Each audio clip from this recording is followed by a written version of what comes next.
Hello बच्चों, कैसे हो आप सब। मैं संजय कुमार सिंह, विज्ञान शिक्षक, राजकीय Husainabad inter college Lucknow, Doordarshan teaching के इस सत्र में आप सभी का स्वागत करता हूं। आज मैं आपको विज्ञान अध्याय 6 जैव प्रक्रम का भाग 2, जिसमें श्वसन के बारे में है, उसको पढ़ाऊंगा। तो चलिए शुरू करते हैं। बच्चों, अगर मैं आपसे पूछूं कि श्वसन किसे कहते हैं, तो आप लोगों का यही जवाब होता है कि हम सांस अंदर लेते हैं और सांस बाहर निकालते हैं, इसी को हम श्वसन क्रिया कहते हैं। लेकिन बच्चों, ये पूरी तरह से सही नहीं है। ये श्वसन क्रिया का सिर्फ एक भाग है। इसको हम बाह्य श्वसन कह सकते हैं। वास्तविक रूप से जो श्वसन होता है वो हमारी कोशिकाओं के भीतर होता है। बच्चों, हम सभी जानते हैं कि हमें विभिन्न कामों को करने के लिए ऊर्जा की आवश्यकता होती है, जैसा कि हमने अभी पिछले भाग में पढ़ा था। ये ऊर्जा हमको कहाँ से प्राप्त होती है? हम ये सब भी जानते हैं कि ऊर्जा हमें भोजन से प्राप्त होती है। तो ये ऊर्जा भोजन से कैसे प्राप्त की जाती है? तो ये ऊर्जा जो होती है वो भोजन के अणुओं को तोड़ फोड़ करके या उनका विखंडन करके प्राप्त की जाती है। तो भोज्य पदार्थों का विखंडन करके ऊर्जा उत्पन्न करने की क्रिया को ही हम श्वसन क्रिया कहते हैं। श्वसन कोशिकाओं में एकत्रित भोज्य पदार्थों, मुख्य रूप से ग्लूकोज, जो श्वसन क्रिया के लिए हमारा मुख्य पदार्थ होता है, भोज्य पदार्थ, वो ग्लूकोज होता है। और इस ग्लूकोज का ऑक्सीकरण करके ऊर्जा प्राप्त करने की क्रिया को ही हम श्वसन क्रिया कहते हैं। तो हम जो कुछ भी भोजन ग्रहण करते हैं, उस भोजन से ही हमको ऊर्जा मिलती है। आइए अब देखते हैं कि ये श्वसन कितने प्रकार का होता है। तो जैसा कि आप देख सकते हैं कि श्वसन 2 प्रकार का होता है। एक आक्सीय श्वसन, या इसको हम वायवीय श्वसन भी कहते हैं, और दूसरा अनाक्सीय श्वसन या अवायवीय श्वसन। आक्सीय श्वसन, इसको अंग्रेजी में एरोबिक रेस्पिरेशन भी कहते हैं। जैसा कि नाम से ही, इसके नाम में ही लगा है शब्द आक्सी। आक्सी से मतलब है ऑक्सीजन, यानी इस क्रिया के लिए ऑक्सीजन यानी O2 की आवश्यकता होती है। यानी ये क्रिया जो होती है वो ऑक्सीजन की उपस्थिति में संपन्न होती है। इसीलिए इस क्रिया को हम आक्सीय श्वसन या वायवीय श्वसन, यानी ये वायु में होती है, वायु में ऑक्सीजन होती है, तो इसलिए इसको वायवीय श्वसन भी कहते हैं, वायु की उपस्थिति में होने वाला श्वसन। तो ये क्रिया जो होती है वो ऑक्सीजन की उपस्थिति में होती है। पृथ्वी पर जीवों में अधिकतर यही क्रिया होती है। श्वसन क्रिया के लिए जीव इसी क्रिया पर निर्भर होते हैं, क्योंकि इस क्रिया में अधिक मात्रा में ऊर्जा उत्पन्न होती है। इस क्रिया में अधिक मात्रा में ऊर्जा हमको प्राप्त होती है, इसलिए ये क्रिया अधिक मात्रा में होती है। दूसरा श्वसन होता है अनाक्सीय श्वसन। अब यहाँ पर भी इसके नाम से ही स्पष्ट हो रहा है, अनाक्सीय यानी जो ऑक्सीजन की अनुपस्थिति में या जहाँ ऑक्सीजन ना हो, जब ऑक्सीजन उपलब्ध ना हो, उस स्थिति में होती है, तो उस क्रिया को हम अनाक्सीय श्वसन कहते हैं, या अंग्रेजी में इसको एनएरोबिक रेस्पिरेशन कहते हैं। तो ऑक्सीय श्वसन तो आप सबने समझ गए होंगे कि ये सभी जीवों में होता है, अधिकतर जीवों में होता है। लेकिन अनाक्सीय श्वसन कहाँ होता है?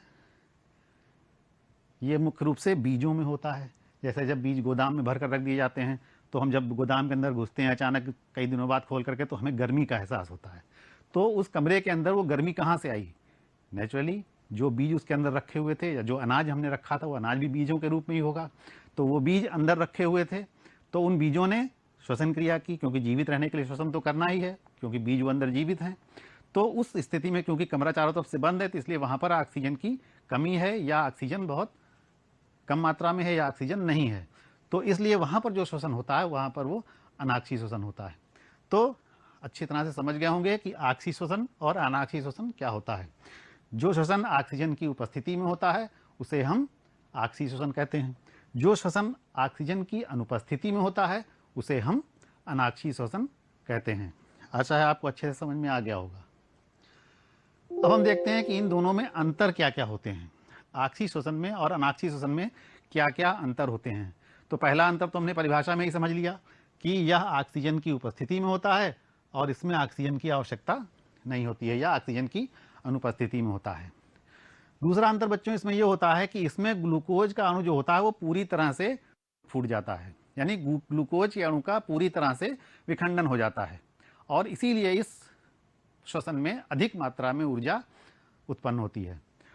जबकि अनाक्षी श्वसन में ग्लूकोज का अणु पूर्णतः विखंडित नहीं होता है। अनाक्षी श्वसन के अंदर ग्लूकोज का अणु का विखंडन पूरी तरह से नहीं हो पाता है, आंशिक रूप से हो पाता है, इसलिए इसमें कम मात्रा में ऊर्जा उत्पन्न होती है। इसमें कार्बन डाइऑक्साइड अधिक मात्रा में बनती है और इसमें कार्बन डाइऑक्साइड कम मात्रा में उत्पन्न होती है। इसमें अधिक मात्रा में ऊर्जा उत्पन्न होती है, इसमें बहुत ही कम मात्रा में ऊर्जा उत्पन्न होती है। अगर हम इसका समीकरण देखें तो C6H12O6 + 6O2, अभी हमने पहले बताया था कि जो भोज पदार्थ होता है वो श्वसन के लिए वो ग्लूकोज होता है, तो ये C6H12O6 क्या चीज़ है? ग्लूकोज है। इसका ऑक्सीजन की सहायता से जब क्रिया होती है तो कार्बन डाइऑक्साइड बनती है, जल बनता है और 673 किलो कैलोरी ऊर्जा उत्पन्न होती है लगभग। जबकि जब अनाक्षी श्वसन होता है तो वहाँ पर चूंकि ग्लूकोज का अणु पूरी तरह से विखंडित नहीं होता है, तो इस कारण से इस ग्लूकोज के अणु जो होता है वो एथिल अल्कोहल यहाँ पर बनता है इस क्रिया में और कार्बन डाइऑक्साइड बनती है और केवल 21 किलो कैलोरी ऊर्जा हमको प्राप्त होती है। तो यहाँ पर कार्बन डाइऑक्साइड भी ज़्यादा बन रही है और यहाँ पर कार्बन डाइऑक्साइड कम बन रही है।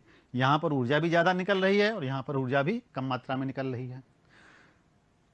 अगला पॉइंट बच्चों है कि ये क्रिया माइटोकॉन्ड्रिया के अंदर संपन्न होती है। हम जानते हैं कि कोशिकाओं के अंदर कुछ कोशिकांग पाए जाते हैं, जैसे माइटोकॉन्ड्रिया, राइबोसोम्स, गोल्गी काय, हरित लवक, अंतःप्रद्रवी जाल के आदि। वैसे ही एक हमने कक्षा 9 में पढ़ा होगा कि कोशिका के अंदर माइटोकॉन्ड्रिया पाया जाता है। तो ये क्रिया जो ऑक्सी श्वसन की जो क्रिया होती है मुख्य रूप से ये माइटोकॉन्ड्रिया के अंदर होती है, जबकि अनाक्षी श्वसन की क्रिया जो होती है उसके लिए माइटोकॉन्ड्रिया की आवश्यकता नहीं होती और ये क्रिया माइटोकॉन्ड्रिया के बाहर जो कोशिका द्रव्य होता है उसमें होती है। इस क्रिया के अंत में जैसा कि हमने देखा कि कार्बन डाइऑक्साइड और जल बनता है, तो कार्बन डाइऑक्साइड और जल बनता है, जबकि इस क्रिया में क्या बन रहा था? एथिल अल्कोहल और CO। तो इसमें एथिल अल्कोहल और कार्बन डाइऑक्साइड उत्पन्न होती है। तो इस प्रकार से आक्षी और अनाक्षी श्वसन में ये अंतर होते हैं। आइए बच्चों, अब हम देखते हैं कि श्वसन की क्रियाविधि आखिरकार होती कैसे है। तो जैसा कि हम देखते हैं कि श्वसन क्रिया जो होती है ये 2 चरणों में संपूर्ण होती है। पहला चरण होता है ग्लाइकोलिसिस और दूसरा चरण को हम कहते हैं क्रेब्स चक्र। पहला चरण होता है ग्लाइकोलिसिस का, उसको हम कहते हैं ग्लाइकोलिसिस, और दूसरा चरण होता है क्रेब्स चक्र।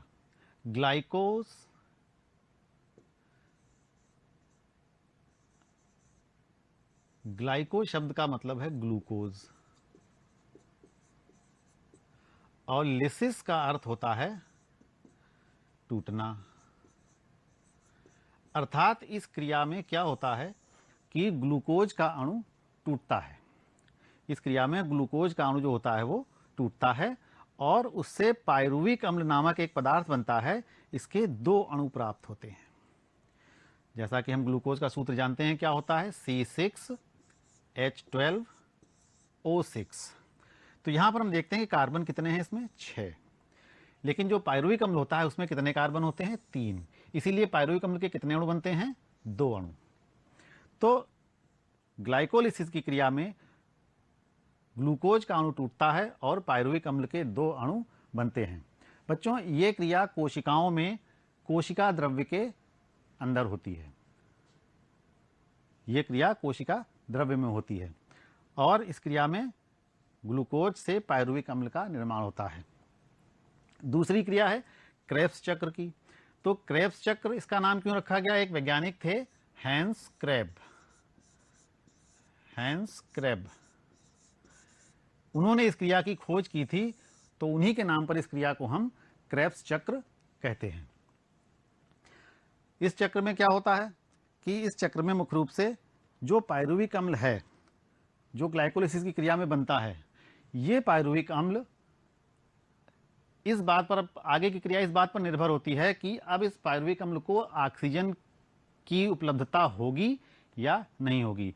तो यदि कोशिकाओं को ऑक्सीजन उपलब्ध हो रही है या कोशिकाओं को ऑक्सीजन मिल रही है या ऑक्सीजन उपस्थित है, तो ये पायरुविक अम्ल का जो अणु होते हैं ये माइटोकॉन्ड्रिया के अंदर जाते हैं तथा माइटोकॉन्ड्रिया के अंदर जा करके फिर ये पायरुविक अम्ल का जो अणु होता है वो ऑक्सीजन की उपस्थिति में इसमें और भी क्रिया होती है फिर, और अंत में कार्बन डाइऑक्साइड और जल बनता है तथा ऊर्जा हमको प्राप्त हो जाती है। तो इस प्रकार से श्वसन क्रिया संपूर्ण होती है। बच्चों, अगर पायरुविक अम्ल बनने के बाद कोशिका को ऑक्सीजन उपलब्ध नहीं है तो उस स्थिति में फिर पायरुविक अम्ल जो होता है वो माइटोकॉन्ड्रिया के अंदर नहीं जाता है और माइटोकॉन्ड्रिया के बाहर कोशिका द्रव्य में ही अपूर्ण रूप से विखंडित होकर के एथिल अल्कोहल बनाता है और कार्बन डाइऑक्साइड बनाता है और थोड़ी मात्रा में ऊर्जा भी उत्पन्न होती है। तो ग्लाइकोलिसिस की क्रिया तो ऑक्सीशोषण में भी होती है और अनाक्सीशोषण में भी होती है, परंतु क्रेब्स चक्र जो होता है वो अगर ऑक्सीजन उपस्थित है तभी होता है और ये क्रिया माइटोकॉन्ड्रिया के अंदर होती है। लेकिन अगर ऑक्सीजन उपस्थित नहीं है तो ये फिर पायरुविक अम्ल जो होता है वो माइटोकॉन्ड्रिया के अंदर नहीं जाएगा और बाहर कोशिका द्रव्य में ही उसका विखंडन कर दिया जाता है और फलस्वरूप एथिल अल्कोहल और कार्बन डाइऑक्साइड बनती है। तो इस प्रकार से हम देखते हैं कि श्वसन क्रिया कोशिकाओं के भीतर होती है। क्योंकि ये वास्तव में श्वसन होता है इसलिए इसको हम कोशिकीय श्वसन भी कहते हैं। कोशिकाओं के भीतर होने वाली श्वसन क्रिया, इसीलिए इसको हम कोशिकीय श्वसन भी कहते हैं। बच्चों, हम कभी जब दौड़ते हैं, भागते हैं, खेलते हैं, कूदते हैं तो हमें थकान आ जाती है, हमारी मांसपेशियों में थकावट आ जाती है, हम थक जाते हैं। तो कभी आपने सोचा है कि ऐसा क्यों होता है? जैसा कि हमने बताया कि बीजों में अनाक्षी श्वसन होता है जब गोदाम में रखे जाते हैं, तो उसी प्रकार से हमारे शरीर में भी अनाक्षी श्वसन होता है। जब हमारी पेशियां थक जाती हैं, उनको ज़्यादा काम करना होता है, हम दौड़ भाग रहे हैं, चल फिर रहे हैं तेज़ी से, तो हमको पेशियों को ज़्यादा ऊर्जा की आवश्यकता होती है और ज़्यादा ऊर्जा के लिए शरीर को ज़्यादा शोषण करना पड़ता है कोशिकाओं को। तो ज़्यादा शोषण करना होगा तो ज़्यादा ऑक्सीजन की जरूरत पड़ेगी, लेकिन ऑक्सीजन उतनी तेज़ी से फेफड़ों द्वारा या रक्त के द्वारा ऑक्सीजन पेशी कोशिकाओं को उतनी तेज़ी से सप्लाई नहीं की जा पाती है। तो ऐसी स्थिति में फिर मांसपेशियों की कोशिकाएं क्या काम करती हैं कि वो अनाक्षी श्वसन कर लेती हैं और वहीं पर एक नया पदार्थ बनता है। जैसे कि अनाक्षी श्वसन में पौधों में क्या बनता था? Ethyl alcohol. लेकिन जब जंतुओं में ऐसा अनाक्षी श्वसन होता है तो वहां पर एथिल अल्कोहल के स्थान पर लैक्टिक अम्ल नामक ये नया पदार्थ बनता है कोशिकाओं में, और जब ये पदार्थ बनता है तो वही मांसपेशियों में एकत्र होगा। तो जब लैक्टिक एसिड की मात्रा अधिक हो जाती है मांसपेशियों में हमारी, तो हमको फिर थकान का अनुभव होता है और ऐसी परिस्थिति में अक्सर मांसपेशियों में खिंचाव भी हो जाता है, जिसको कि हम पेशियों का क्रैम्प भी कहते हैं। अक्सर आपने देखा होगा खिलाड़ियों के साथ ऐसा अक्सर हो जाता है। तो इस प्रकार से हम देखते हैं कि हमारे शरीर में भी ऑक्सी श्वसन भी होता है और अनाक्षी श्वसन भी होता है। बच्चों, ये जो ऊर्जा श्वसन में बनती है, भोज्य पदार्थों का विखंडन करके जो ऊर्जा उत्पन्न होती है, ये ऊर्जा आखिर हमको कैसे प्राप्त होती है? हम इस ऊर्जा को कैसे इस्तेमाल करते हैं, कितना इस्तेमाल करते हैं, जो बचती है ऊर्जा उसका क्या करते हैं, कैसे करते हैं? तो इस ऊर्जा का उपयोग हम सीधे नहीं करते हैं, इस ऊर्जा को हम सीधे इस्तेमाल नहीं करते हैं, बल्कि पहले इस ऊर्जा को हम किसी रूप में एकत्र कर लेते हैं। तो बच्चों, कोशिकाओं के भीतर एक पदार्थ पाया जाता है एडीपी, जिसका कि नाम अपने कक्षा 9 में पढ़ा होगा, इससे पहले भी पढ़ रखा होगा। इसका पूरा नाम होता है एडिनोसिन डाइफॉस्फेट। तो ये एडीपी जो होता है वो अपने साथ एक फॉस्फेट का अणु और जोड़ लेता है और उसको जोड़ने के लिए वो इस ऊर्जा का उपयोग करता है। एडीपी नामक पदार्थ ऊर्जा का उपयोग करके अपने साथ में एक फॉस्फेट का अणु जोड़ लेता है, और जब एक फॉस्फेट जुड़ जाएगा, एडीपी का मतलब है डाइफॉस्फेट, मतलब 2 फॉस्फेट हैं, एक और जुड़ गया तो कितने हो जाएंगे? 3 फॉस्फेट। उसको इंग्लिश में कहते हैं ट्राइफॉस्फेट। तो इसलिए अब इसका नाम हो जाता है एटीपी, मतलब एडिनोसिन ट्राइफॉस्फेट। यानी जो ऊर्जा उत्पन्न होती है श्वसन की क्रिया में, वो एडीपी के द्वारा एटीपी के रूप में एकत्र कर ली जाती है। श्वसन कोशिकाएं श्वसन करती रहती हैं और एटीपी का निर्माण चलता रहता है।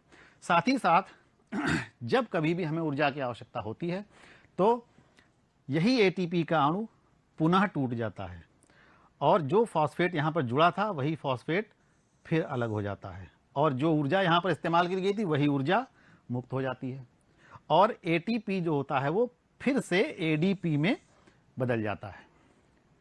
ये एडीपी फिर कोशिकाओं के पास चला जाता है, कोशिकाओं के अंदर, और वहाँ से फिर ऊर्जा ग्रहण करके फिर एटीपी बनता है, फिर आ जाता है कोशिका के बाहर और वो कोशिकाओं में आ जाता है और वहाँ पर फिर ऊर्जा देने के लिए तैयार हो जाता है। तो इस प्रकार से एटीपी एडीपी में बदलता रहता है और एडीपी एटीपी में बदलते रहते हैं और श्वसन क्रिया अनवरत रूप से चलती रहती है। तो चूंकि हमको ऊर्जा प्राप्त होती है एटीपी से, हमको डायरेक्ट श्वसन क्रिया से ऊर्जा नहीं मिलती है। श्वसन क्रिया में जो ऊर्जा उत्पन्न होती है वो एटीपी के रूप में एकत्र कर ली जाती है। जैसे यूं समझिए कि जैसे हम जो कुछ भी कमाई करते हैं वो सब बैंक में ले जा करके जमा कर देते हैं। तो ये क्या है, बैंक है या सिक्का है समझ लीजिए। वो हम अपनी कमाई को सिक्कों के रूप में परिवर्तित कर लेते हैं, फिर जब जरूरत पड़ती है तो उन्हीं सिक्कों को या रुपयों को खर्च करते हैं। तो उसी प्रकार से ये एटीपी को हम ऊर्जा का सिक्का भी कहते हैं। एटीपी को हम ऊर्जा का सिक्का भी कहते हैं, क्योंकि हमको जब भी ऊर्जा की आवश्यकता होती है तो हमको एटीपी ही खर्च करने पड़ते हैं। जैसे हम कोई सामान खरीदने के लिए सिक्के खर्च करते हैं या रुपए खर्च करते हैं, उसी प्रकार से कोशिकाएं क्या करती हैं, एटीपी का खर्च करती हैं। तो इसलिए एटीपी को हम ऊर्जा जगत का सिक्का भी कहते हैं। तो आशा है अच्छे से आपको समझ में आ रहा होगा कि किस प्रकार से श्वसन क्रिया होती है और ये ऊर्जा का प्रयोग हम किस प्रकार से कर पाते हैं। बच्चों, पौधों में श्वसन क्रिया किस प्रकार होती है? तो श्वसन क्रिया के लिए हमें ऑक्सीजन की आवश्यकता होगी। तो ये ऑक्सीजन कहाँ से मिलती है, कहाँ से आती है, कैसे आती है? तो हम सभी जानते हैं कि पौधों में पत्तियां होती हैं और पत्तियों की कोशिकाओं पर, पत्तियों की सतह पर छोटे छोटे छिद्र पाए जाते हैं। इन छिद्रों को हम रंध्र कहते हैं। इन छिद्रों को हम क्या कहते हैं? रंध्र। हमने इससे पहले पोषण वाले पार्ट में भी पढ़ा था कि स्टोमेटा, रंध्र या स्टोमेटा, छोटे छोटे छिद्र होते हैं। इन छिद्रों से ऑक्सीजन आती जाती है, कार्बन डाइऑक्साइड आती जाती है और आवश्यकता अनुसार जल वाष्प भी बाहर निकलती है। तो पौधों में श्वसन क्रिया के लिए जो ऑक्सीजन की आवश्यकता होती है वो वातावरण से प्राप्त होती है और ये पौधे की कोशिकाओं तक कहाँ से पहुँचती है? वो पौधों की पत्तियों में जो उपस्थित रंध्र होते हैं उनके द्वारा होकर के ये पौधों की कोशिकाओं तक पहुँचती है और CO2 बाहर निकलती है। जब श्वसन क्रिया होगी तो उसके अंत में उत्पाद में क्या बनता है? CO2 बनती है। तो ऑक्सीजन का इस्तेमाल होता है और कार्बन डाइऑक्साइड बाहर निकलती है। तो ये कार्बन डाइऑक्साइड इन्हीं रंध्रों के द्वारा ही बाहर निकलती है। दिन के समय क्या होता है बच्चों? दिन के समय पौधा प्रकाश संश्लेषण भी करता है और श्वसन भी करता है। तो दिन के समय श्वसन के लिए ऑक्सीजन की आवश्यकता होती है और प्रकाश संश्लेषण के लिए CO2 की आवश्यकता होती है। तो श्वसन क्रिया में जो CO2 बनती है कुछ मात्रा में वही CO2 प्रकाश संश्लेषण के लिए भी इस्तेमाल कर ली जाती है। तो दिन के समय जो रंध्रों से बाहर निकलती है CO2 उसकी मात्रा कम होती है, क्योंकि इसमें CO2 प्रकाश संश्लेषण के लिए दिन के समय इस्तेमाल कर ली जाती है। इसलिए दिन के समय इन रंध्रों से CO2 की मात्रा कम बाहर निकलती है। परंतु रात्र में क्या होगा? रात में सूर्य का प्रकाश नहीं होगा।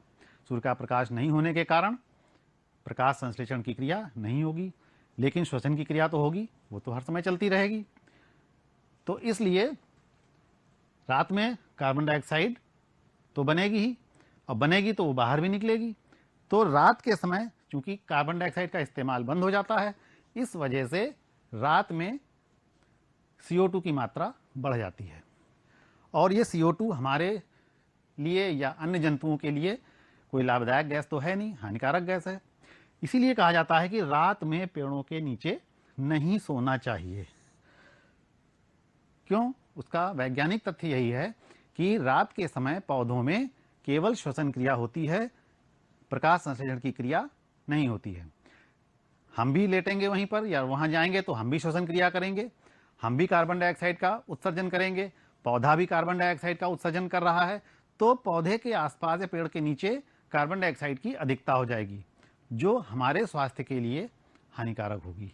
इसीलिए कहा जाता है कि रात में पेड़ों के नीचे नहीं सोना चाहिए। तो आशा आपको अच्छे से समझ में आ गया होगा कि रात में पेड़ों के नीचे क्यों नहीं सोना चाहिए। चलिए हम आगे बढ़ते हैं। अब अभी तक हमने देखा कि पौधों में किस प्रकार से श्वसन होता था। अब हम देखते हैं कि जंतुओं में किस प्रकार से श्वसन होता है। जंतु भी श्वसन करते हैं तो उनके शरीर में भी अलग अलग प्रकार के अंग पाए जाते हैं। जैसे कि हम श्वास लेते हैं, जो वायु अंदर खींचते हैं वो नाक के द्वारा खींचते हैं, तो मनुष्य में नाक के द्वारा श्वसन होता है। एक कोशिकीय जंतु जो होते हैं वो, जैसे अमीबा, वो अपनी त्वचा से ही श्वसन कर लेता है, विसरण के द्वारा ऑक्सीजन उसके अंदर पहुंच जाती है, अपनी सामान्य त्वचा से ही कर लेता है। जो कुछ कीट मकोड़े होते हैं, कीड़े मकोड़े होते हैं, उनके शरीर में विशेष प्रकार के अंग पाए जाते हैं, उनको हम श्वास नलियाँ कहते हैं, ट्रैकिया इनको बोलते हैं। श्वास नली पाई जाती हैं, बड़ी बड़ी नलिकाएं श्वास नली पाई जाती है। जो केचुआ होता है उसके भीतर नेफ्रीडिया, वो केचुआ भी अपनी त्वचा से ही, क्योंकि उसकी त्वचा नम रहती है हमेशा, तो त्वचा के द्वारा ही श्वसन कर लेता है केचुआ। तो इस प्रकार से अलग अलग जंतुओं में अलग अलग प्रकार के अंग पाए जाते हैं जो वायु से या वातावरण से ऑक्सीजन ग्रहण करने का कार्य करते हैं। जो स्थल पर रहने वाले जंतु होते हैं वो वायुमंडल से ऑक्सीजन प्राप्त करते हैं, और जो जल में रहने वाले जंतु होते हैं वो जल में घुली हुई ऑक्सीजन का इस्तेमाल करते हैं। जैसे मछलियाँ, मछलियों को हम जानते हैं कि मछलियों के शरीर में क्या होता है, गिल्स पाए जाते हैं जो ऑक्सीजन ग्रहण करने का, जल में घुली हुई ऑक्सीजन को ग्रहण करने का कार्य करते हैं। मनुष्य में हम सभी जानते हैं कि फेफड़ों के द्वारा श्वसन क्रिया होती है। तो बच्चों, अब हम आगे मुख्य रूप से मनुष्य में होने वाले फेफड़ों द्वारा होने वाले श्वसन के बारे में ही अध्ययन करेंगे। जैसा कि ये चित्र आपको दिख रहा होगा, स्पष्ट है कि इसमें मनुष्य का श्वसन तंत्र दिखाया गया है, यानी इसमें कई अंग सम्मिलित हैं, तभी इसको श्वसन तंत्र कहते हैं। ये पूरे सभी अंग मिलकर के कोई एक ही काम को करते हैं, इसको कहते हैं श्वसन। तो इनमें कौन कौन से अंग शामिल होते हैं? एक नासाद्वार प्रमुख अंग है, फिर ग्रसनी श्वसन अंग है, फिर श्वास नली है, फिर श्वसनियाँ हैं, फिर श्वसनिकाएँ हैं और कूपिकाएँ हैं। तो ये मुख्य रूप से प्रमुख अंग हैं जो सभी मिल करके एक श्वसन तंत्र का पूरा निर्माण करते हैं। तो इस श्वसन तंत्र के अंतर्गत हम जानते हैं कि वायु नासाद्वार से हमारे शरीर के अंदर प्रवेश करती है और ग्रसनी से होती हुई श्वसन नली में पहुंचती है। श्वसन नली से फिर दो हिस्सों में बढ़ जाती है श्वसन नलिकाएं। श्वसन नली जो होती है उसके दो हिस्से हो जाते हैं। हम जानते हैं कि हमारे दो फेफड़े पाए जाते हैं, तो ये दोनों हिस्से एक एक फेफड़े में चला जाता है। फिर आगे जाकर के ये श्वसनियाँ और महीन महीन शाखाओं में, पतली पतली शाखाओं में विभाजित हो जाती हैं और इन शाखाओं को हम कहते हैं श्वसनिकाएँ। और ये श्वसनिकाओं के सिरे जो होते हैं वो आगे यहाँ देखिए आप कि ये श्वसनिकाओं के सिरे जो होते हैं थोड़ा फूले होते हैं, गुब्बारे जैसे। तो इन फूले हुए सिरों को हम कहते हैं कूपिका या एल्वियोलाई। तो ये जब वायु नाक से प्रवेश करती है तो इस पूरे रास्ते से होती हुई फेफड़ों के अंदर से होती हुई कूपिकाओं तक पहुंच जाती है। बच्चों, यहाँ पर एक बात विशेष रूप से जानने वाली है, क्योंकि ये जो नलिकाएं होती हैं, श्वास नली जो होती है वो तो चपटी होती, मांसपेशियों की बनी होती है, तो वो चिपक सकती है। तो उसको चिपकने से रोकने के लिए इसमें यहाँ पर छोटे छोटे उपास्थि के बने हुए छल्ले जैसे पाए जाते हैं। इनको हम सी के आकार के छल्ले कहते हैं। सी के आकार का मतलब ये इस आकार के छल्ले होते हैं, यानी जो पूरे गोल ना होकर के वो थोड़ा कटे होते हैं एक साइड से, इसलिए सी के आकार जैसे नजर आते हैं। इसका फायदा ये है कि जब वायु नली में प्रवेश करती है तो ये फूलती है और वायु आसानी से निकल जाती है। वायु के निकल जाने के पश्चात ये नली चिपकने नहीं पाती है। अगर ये छल्ले ना लगे होते तो हो सकता है कि नली आपस में चिपक जाए। तो नली को चिपकने से रोकने के लिए इसकी श्वास नली में सी के आकार के छल्ले पाए जाते हैं, जिससे कि नली जो है हर समय चौड़ी खुली रहती है। तो इसलिए यहाँ पर श्वास नली में सी के आकार के उपास्थि के वलय पाए जाते हैं। जब वायु कूपिकाओं में पहुंचती है तो कूपिकाओं की दीवारें जो होती हैं वो अत्यंत पतली भित्ति की बनी होती हैं और जिन पर केशिकाओं का जाल फैला होता है और इन केशिकाओं में रक्त प्रवाहित होता है। हम सभी जानते हैं कि रक्त का रंग लाल होता है क्यों? क्योंकि उसमें एक प्रकार का वर्णक पाया जाता है जिसको कि हम हीमोग्लोबिन कहते हैं। ये हीमोग्लोबिन वायु से, जो कुपिकाओं में वायु आई है उससे ऑक्सीजन ग्रहण कर लेता है और कार्बन डाइऑक्साइड इसमें छोड़ देता है। यह ऑक्सीजन को लेकर के फिर कोशिकाओं तक जाता है और कोशिकाएं इसकी सहायता से ऑक्सीजन करती हैं और ऊर्जा उत्पन्न करती हैं। तो इस प्रकार से मनुष्य के शरीर में फेफड़ों द्वारा श्वसन क्रिया होती है। तो आशा है बच्चों आपको अच्छी तरह से समझ में आ गया होगा कि श्वसन क्रिया किस प्रकार से होती है, पौधों में श्वसन क्रिया किस प्रकार से होती है, श्वसन कितने प्रकार का होता है, आदि सभी बातें आपको अच्छी तरह से समझ में आ गई होंगी। अब आप अपनी पुस्तक से में जो भी प्रश्न दिए हुए हैं उनको करिए और अपने शिक्षक से इस बारे में चर्चा कीजिए, उनको दिखाइए। Thank you.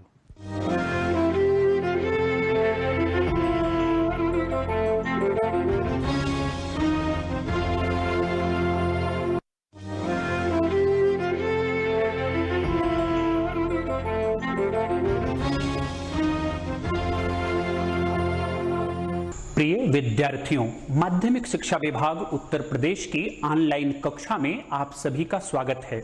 मैं डॉक्टर लालजी यादव आज आपको कक्षा 12 रसायन विज्ञान भाग 1 के अध्याय 3 जिसका नाम वैद्युत रसायन है का डिस्कशन करूंगा।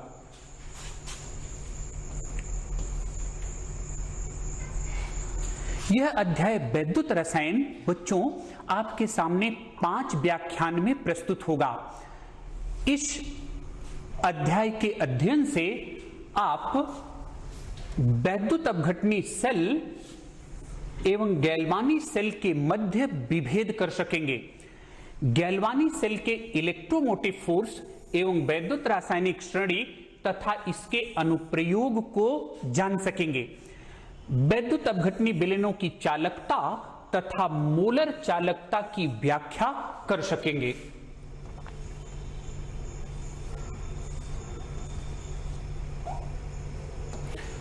इसके अतिरिक्त वैद्युत अपघटन के मात्रात्मक पक्ष को समझने में तथा कोलराउस नियम को प्रतिपादित कर सकेंगे। मात्रात्मक पक्ष में फैराडे के वैद्युत अपघटन नियमों की चर्चा होगी।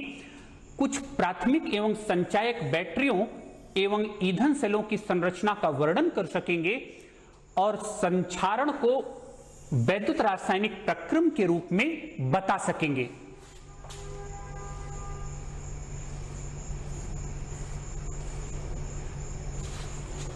बच्चों, इस अध्याय का आज प्रथम व्याख्यान है।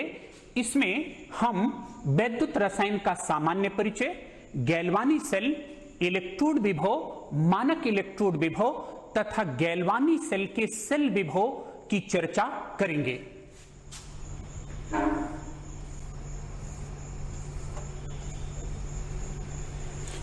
अब देखते हैं कि वैद्युत रसायन का सामान्य परिचय क्या है। अगर आप डेफिनेशन के तौर पर देखें तो कहते हैं कि वैद्युत रसायन में वैद्युत ऊर्जा तथा रासायनिक ऊर्जा के परस्पर परिवर्तनों का अध्ययन किया जाता है। इसमें स्वतः प्रवर्तित तथा स्वतः अप्रवर्तित दोनों प्रकार के परिवर्तन सम्मिलित होते हैं। आपको बता दें कि स्वतः प्रवर्तित परिवर्तन वो है जिसके लिए किसी बाह्य कारक की आवश्यकता नहीं होती और स्वतः अप्रवर्तित प्रक्रम वो है जिसके लिए बाह्य कारक की आवश्यकता होती है।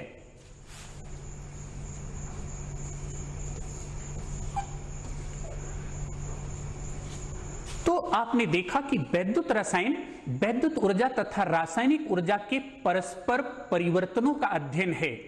यह परिवर्तन सेलों के द्वारा किया जाता है। सेल एक प्रकार की युक्ति है जिसमें 2 इलेक्ट्रोड किसी एक ही विलयन में या किसी प्रकार से जुड़े 2 भिन्न विलयनों में उपस्थित होते हैं। ये सेल 2 प्रकार के होते हैं, गैल्वानी सेल या वोल्टीय सेल तथा विद्युत अपघटनी सेल।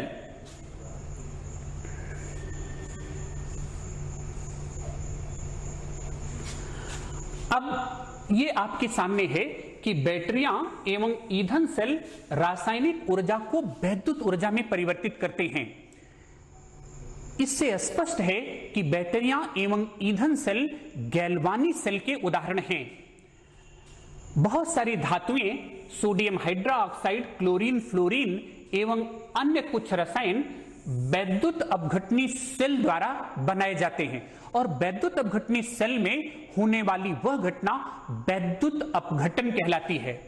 यहां ये बैटरियां शब्द आपके पास आया है तो कहते हैं कि सेल और बैटरी में क्या अंतर है। तो बच्चों, combination of cell is known as battery.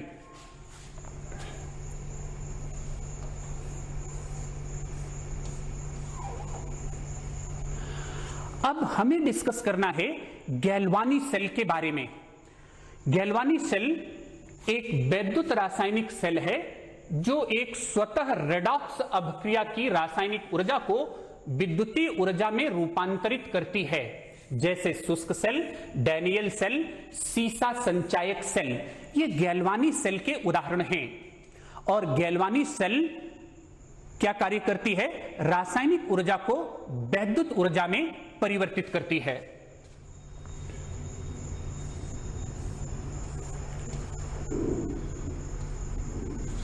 अब बच्चों, हमें देखना है कि गैल्वानी सेल की संरचना क्या है। अगर आप गैल्वानी सेल को देखें तो कहते हैं कि गैल्वानी सेल में दो अर्ध सेल एक दूसरे से लवण सेतु द्वारा जुड़े रहते हैं और इनके जो इलेक्ट्रोड हैं एक दूसरे से वोल्ट मीटर के द्वारा जुड़े रहते हैं। कभी कभी दोनों ही इलेक्ट्रोड एक ही वैद्युत अपघट्य में निमज्ज रहते हैं, इसका अभिप्राय है डूबे रहते हैं, एवं ऐसी स्थिति में लवण सेतु की आवश्यकता नहीं होगी। लवण सेतु क्या होता है, इसकी अभी इसी व्याख्यान में हम आपको स्पष्ट व्याख्या करेंगे।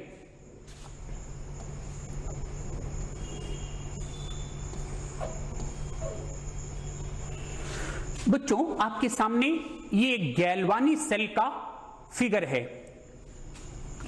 ये वास्तव में डैनियल सेल का फिगर है जो गैल्वानी सेल का एक उदाहरण है। इस सेल में आप देख रहे हैं कि ये जिंक की छड़ है और ये डूबी हुई है जिंक लवण के विलयन में, और ये कॉपर की छड़ है, ये डूबी हुई है कॉपर लवण के विलयन में। ये दोनों इलेक्ट्रोड एक दूसरे से वोल्टमीटर के द्वारा जुड़े हैं और इनके विलयन जो है लवण सेतु के द्वारा एक दूसरे से जुड़े हैं। तो ये डैनियल सेल की संरचना है जिसमें एक अर्ध सेल जिंक अर्ध सेल है और दूसरा अर्ध सेल कॉपर अर्ध सेल है। जिंक अर्ध सेल इस गैल्वानी सेल का एनोड है और कॉपर अर्ध सेल इस गैल्वानी सेल का कैथोड है।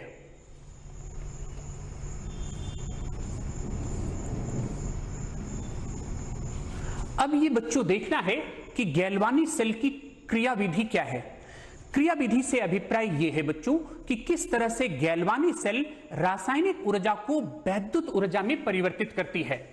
तो कहते हैं कि गैल्वानी सेल में एनोड पर ऑक्सीकरण तथा कैथोड पर अपचयन होता है। तो ऑक्सीकरण और अपचयन आप कक्षा 11 में इसका अध्ययन कर चुके हैं, लेकिन फिर भी मैं आपको बता दूं कि ऑक्सीकरण और अपचयन क्या है। कहते हैं कि इलेक्ट्रॉन त्याग करने का प्रक्रम ऑक्सीकरण है और इलेक्ट्रॉन ग्रहण करने का प्रक्रम अपचयन है। जैसे यहां आपके सामने एक रिएक्शन लिखी हुई है जिसमें जिंक का परिवर्तन जिंक 2+ में हो रहा है और ये इलेक्ट्रॉन त्याग रहा है। यहां कॉपर 2+ का परिवर्तन कॉपर में हो रहा है और ये इलेक्ट्रॉन ग्रहण कर रहा है।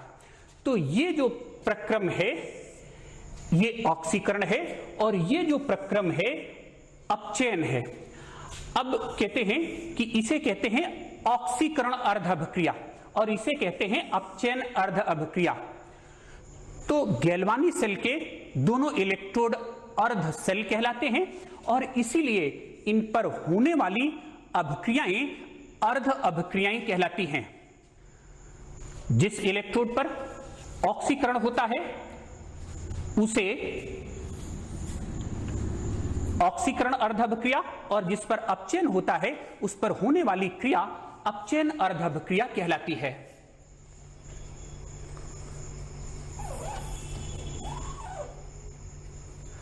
अब कहते हैं कि डैनियल सेल में होने वाली रिडॉक्स अभिक्रिया निम्न है।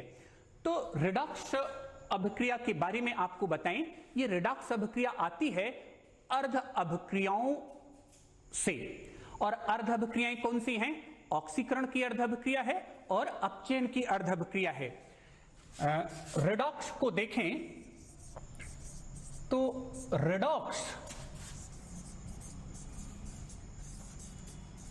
रिडक्शन प्लस ऑक्सीडेशन, इन्हीं से रिडॉक्स बनता है। रिडॉक्स में दोनों प्रक्रम शामिल होते हैं, ऑक्सीकरण भी और अपचयन भी।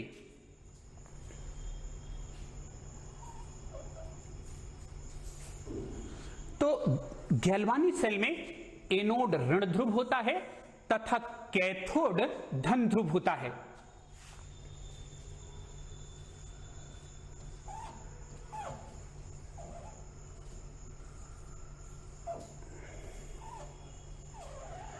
अब इस बात की आपके सामने व्याख्या करेंगे कि क्यों गैल्वानी सेल में एनोड ऋण ध्रुव होता है और कैथोड धन ध्रुव होता है।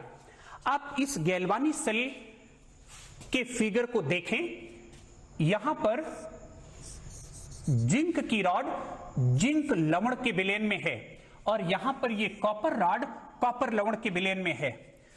तो जिंक क्या हो रहा है? जिंक का जिंक 2+ में ऑक्सीकरण हो रहा है और कॉपर 2+ का कॉपर में अपचयन हो रहा है। तो ये जिंक जो है, जब जिंक 2+ में परिवर्तित होता है तो इलेक्ट्रॉन जो है एनोड से कैथोड की ओर गति करते हैं और वो इलेक्ट्रॉन कॉपर +2 ग्रहण करके कॉपर में परिवर्तित होता है। तो इलेक्ट्रॉन का मूवमेंट किधर है? इलेक्ट्रॉन का मूवमेंट जो है एनोड से कैथोड की ओर है। बच्चों, इलेक्ट्रॉन ऋणावेशित होता है और यहां इलेक्ट्रॉन किसकी ओर जा रहा है? कैथोड की ओर। इसीलिए गैल्वानी सेल में कैथोड को धन ध्रुव और एनोड को ऋण ध्रुव माना जाता है, क्योंकि कैथोड इलेक्ट्रॉन ग्रहण कर रहा है और एनोड से इलेक्ट्रॉन कैथोड की ओर गति कर रहे हैं।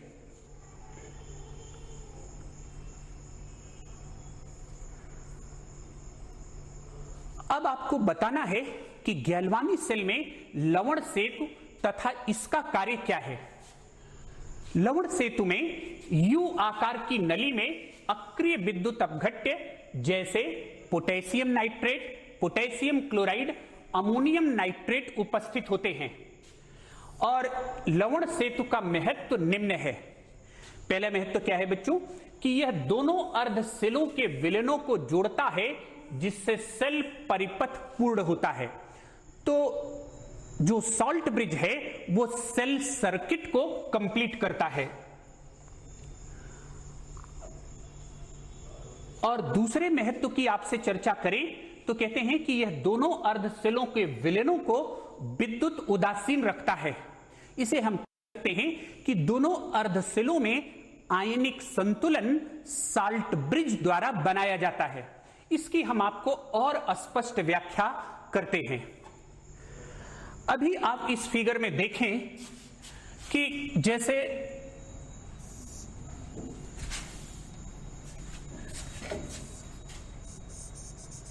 ये आपकी जिंक रॉड है और यहां क्रिया क्या हो रही है? जिंक जो है जिंक 2+ में परिवर्तित होकर के इलेक्ट्रॉन मुक्त कर रहा है और ये इलेक्ट्रॉन आगे जाकर के कैथोड की ओर जाते हैं जिससे धारा का प्रवाह होता है। तो कहते हैं कि जब यहां से इलेक्ट्रॉन मुक्त होता है और इलेक्ट्रॉन इधर से कैथोड की ओर जाता है तो यहां विलयन में धनायनों की अधिकता हो जाती है और कैथोड में क्या हो रहा है कि कैथोड के विलयन में जो कॉपर 2+ है वो इलेक्ट्रॉन ग्रहण कर रहा है और अपचयित होकर के इस कॉपर की छड़ पर जमा हो रहा है। तो हो क्या रहा है कि यहां धनायनों की अधिकता हो जा रही है। तो धनायनों को उदासीन करने के लिए ये लवण सेतु यहां ऋणायन भेजता है, और यहां पर ऋणायनों की अधिकता हो रही है तो लवण सेतु क्या भेजता है, धनायन भेजता है, और जिससे यहां धनायन की और यहां ऋणायन की जो अधिकता है वो उदासीनता में बदल जाती है। इसकी तुलना आप बच्चों अपने घरों में होने वाले अर्थिंग से कर सकते हैं। हम अपने घरों में इलेक्ट्रॉनिक अप्लायंसेस को विद्युत के अधिक के प्रभाव से बचाने के लिए करते क्या है, अर्थिंग कर देते हैं। जब कभी वोल्टेज बहुत हाई हो जाता है तो अर्थिंग रहने से वो करंट अर्थ में चली जाती है, और इसके विपरीत भी हो जाता है। जब वोल्टेज बहुत कम हो जाता है तो पृथ्वी से इलेक्ट्रॉन आकर के उसको बढ़ा भी देते हैं। उसी तरह का फंक्शन यहां गैल्वानी सेल में सॉल्ट ब्रिज करता है। यह दोनों अर्धसेलों में आयनिक संतुलन करता है, जिससे धारा का प्रवाह सुचारू बना रहता है।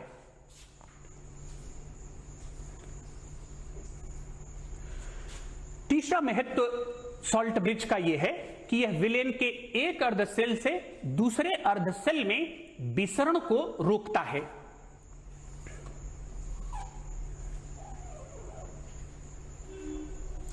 यहां बच्चों आपके सामने है कि किसी गैल्वानी सेल का सेल आरेख। सेल आरेख से अभिप्राय यह है कि गैल्वानी सेल को हम कैसे प्रदर्शित करते हैं। उसका उत्तर है कि गैल्वानी सेल में एनोड को बाईं ओर तथा कैथोड को दाईं ओर प्रदर्शित करते हैं। जैसे डैनियल सेल का सेल आरेख आपके सामने ये प्रदर्शित है, जिसमें लिखा है जिंक सॉलिड, ZnSO4 एक्वस का मतलब जलीय, ये दो लाइनें हैं, और उसके बाद कॉपर सल्फेट एक्वस और कॉपर सॉलिड। तो कहते हैं कि इसका अभिप्राय क्या है। इसका अभिप्राय यह है बच्चों कि यहां जिंक की छड़ जिंक सल्फेट के विलयन में है, और यहां कॉपर की छड़ कॉपर सल्फेट के विलयन में है। या कह सकते हैं कि इसका जो जिंक अर्धसेल है वो एनोड है और कॉपर अर्धसेल कैथोड है। तो यहां पर नेगेटिव साइन और यहां पर positive sign, negative sign anode को और पॉजिटिव साइन कैथोड को व्यक्त करता है। अब एक प्रश्न का उत्तर देना है कि यहां लिखा है जिंक अपॉन जिंक SO4 और यहां लिखा है CuSO4 अपॉन Cu। इसका अभिप्राय यह है कि ये Zn upon Zn2 plus aqueous, और ये copper 2 plus aqueous upon copper. तो यहां यह स्पष्ट है कि जिंक का जिंक 2 प्लस में ऑक्सीकरण है और कॉपर 2 प्लस का कॉपर में अपचयन है। तो ये एक तरह से पूरी गैल्वानी सेल को स्पष्टता से प्रदर्शित कर देता है, और इसे ही गैल्वानी सेल का सेल आरेख कहते हैं।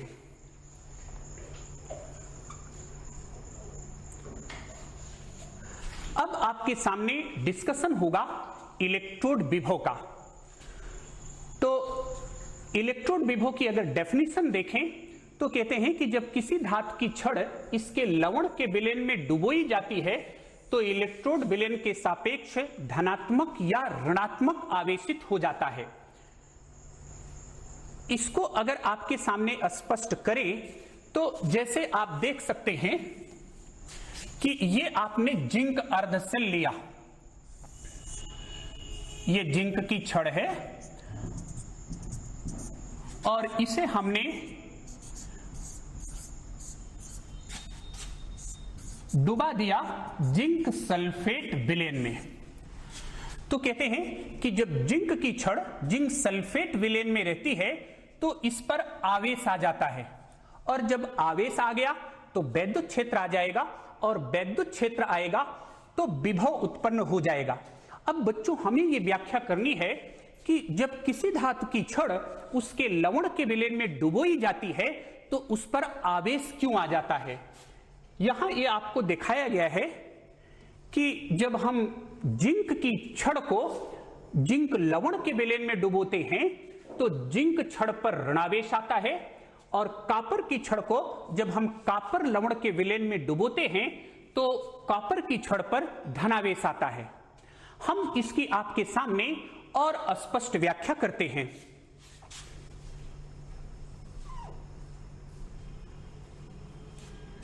इसकी व्याख्या यह है बच्चों कि जब आप किसी धातु की छड़ को उसके लवण के विलयन में डुबोते हैं तो दो प्रक्रम साथ चलते हैं। जैसे आपके सामने अगर जिंक की छड़ को हम जिंक लवण के विलयन में डुबो दें तो ये दो प्रक्रम साथ चलेंगे। पहला प्रक्रम क्या है? पहला प्रक्रम यह है कि जिंक की छड़ से जिंक परमाणु जिंक आयनों के रूप में विलयन में जाएंगे और इलेक्ट्रॉन मुक्त करेंगे। दूसरा प्रक्रम यह है कि विलयन में जो जिंक आयन हैं वो इलेक्ट्रॉन ग्रहण करके जिंक बनाएंगे। तो आपको दिख रहा है बच्चों कि पहला प्रक्रम ऑक्सीकरण का है और दूसरा प्रक्रम अपचयन का है। इसी तरह से अगर आप कॉपर अर्धसेल में देखें तो कॉपर की छड़ से कॉपर परमाणुओं की कॉपर 2+ के रूप में विलयन में जाने की प्रवृत्ति है, और विलयन में जो कॉपर 2+ हैं उनमें इलेक्ट्रॉन ग्रहण करके कॉपर बनाने की प्रवृत्ति है। अब कहते हैं कि अगर दोनों प्रक्रियाओं का वेग बराबर हो तो छड़ पर ना तो धनावेश आएगा और ना ऋणावेश आएगा। लेकिन अगर आप इन दो अभिक्रियाओं को देखें तो इनमें दोनों का वेग बराबर नहीं होता। जैसे अगर जिंक अर्धसेल में देखें तो जो ऑक्सीकरण का प्रक्रम है वो अपचयन की तुलना में तीव्र होता है, और कॉपर में जो अपचयन का प्रक्रम है वो ऑक्सीकरण प्रक्रम की तुलना में तीव्र होता है। और इसीलिए ऐसा है कि जिंक में ऑक्सीकरण प्रक्रम तीव्र होता है तो जिंक ज्यादा इलेक्ट्रॉन मुक्त करता है और वो इलेक्ट्रॉन छड़ पर उपस्थित रहते हैं, जिससे जिंक की छड़ ऋणावेशित हो जाती है। अगर हम कॉपर अर्धसेल में देखें तो इसमें अपचयन का प्रक्रम तीव्र होता है, अर्थात कॉपर आयन इलेक्ट्रॉन ग्रहण करके कॉपर में परिवर्तित होते हैं, जिससे इलेक्ट्रॉनों की कमी के कारण ये छड़ धनावेशित हो जाती है। तो ये हमने आपके सामने व्याख्या की कि किसी अर्धसेल में जो इलेक्ट्रोड होता है उस पर धनावेश और ऋणावेश क्यों आता है, और अगर आवेश आ गया तो विभव उत्पन्न हो जाएगा।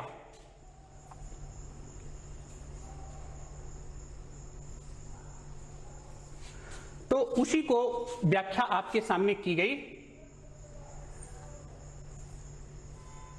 कि इलेक्ट्रोड विलयन के सापेक्ष धनात्मक या ऋणात्मक आवेशित हो जाता है, जिससे इलेक्ट्रोड एवं वैद्युत अपघट्य के मध्य विभवांतर उत्पन्न हो जाता है, जिसे इलेक्ट्रोड विभव कहते हैं।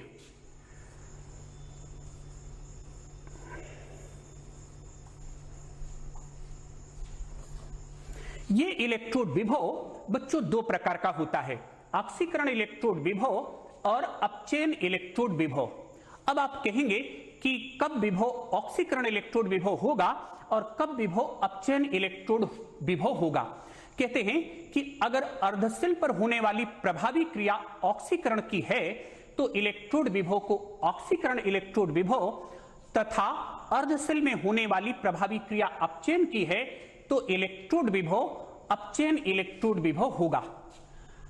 अब यह भी बात है कि इलेक्ट्रोड विभव निर्भर करता है धातु की प्रकृति पर, विलयन में उपस्थित उस धातु के आयनों की सांद्रता पर और ताप पर।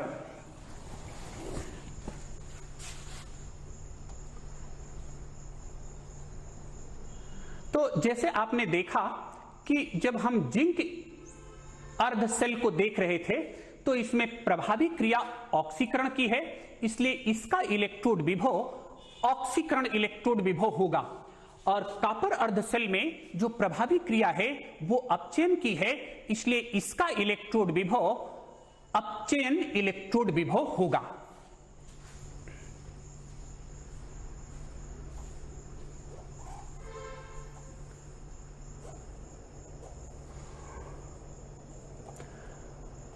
अब बच्चों हमें आपके सामने डिस्कस करना है कि मानक इलेक्ट्रोड विभव क्या है।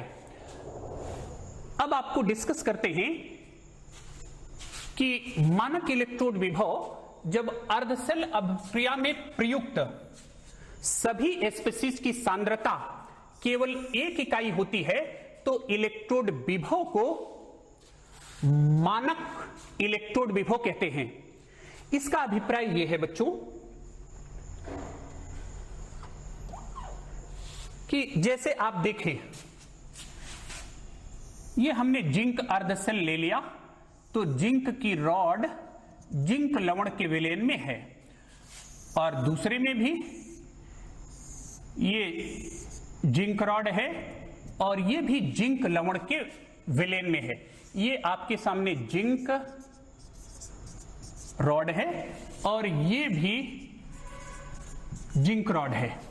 तो यह महत्वपूर्ण क्या है कि इसमें अगर हम जिंक लवण की सांद्रता 1 मोलर ले लें और इसमें सांद्रता 1 मोलर ना लें तो कहते हैं कि इलेक्ट्रोड विभव दोनों में उत्पन्न होगा।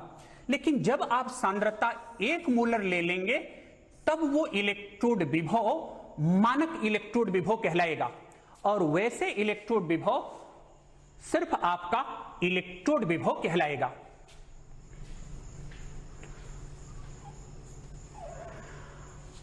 अब आईयूपीएसी के नियमानुसार मानक अपचयन विभव को अब मानक इलेक्ट्रोड विभव कहा जाता है। आपको स्पष्ट कर दूं कि जैसे किसी अर्धसेल के लिए मान लो आपने जिंक अर्धसेल लिया तो उसके 2 मानक इलेक्ट्रोड विभव संभव होंगे, मानक ऑक्सीकरण इलेक्ट्रोड विभव और मानक अपचयन इलेक्ट्रोड विभव।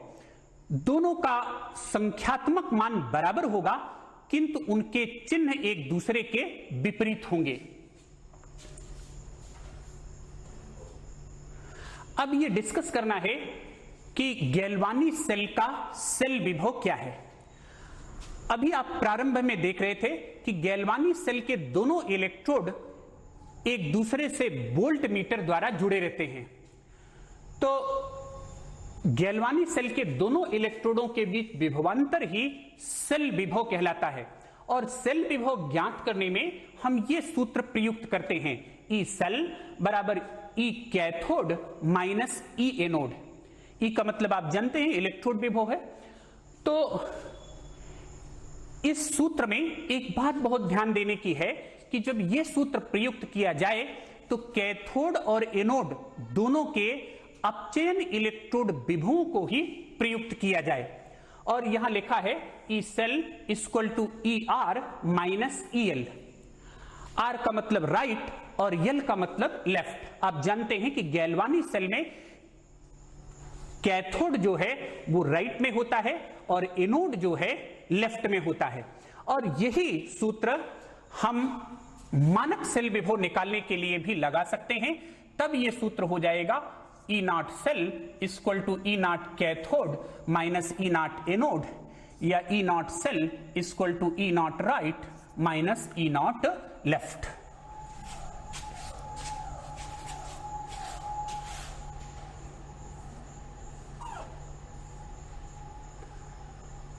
अब यहां डिस्कस करना है बच्चों कि सेल विभव और वैद्युत वाहक बल इलेक्ट्रोमोटिव फोर्स में क्या अंतर होता है। कहते हैं कि जब सेल से कोई धारा प्राप्त नहीं हो रही होती तो सेल विभव ही सेल का वैद्युत वाहक बल कहलाता है।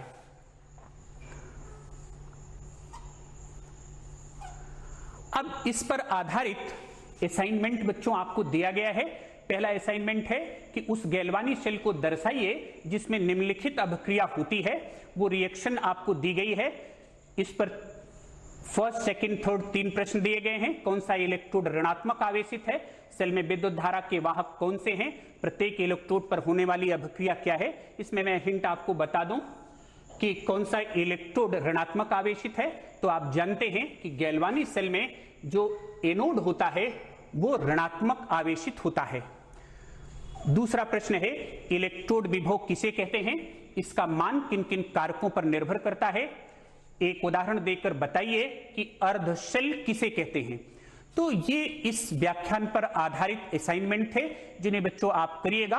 अगले व्याख्यान 2 में हम आपके सामने इसी वैद्युत रसायन अध्याय के और तथ्यों की चर्चा करेंगे। धन्यवाद।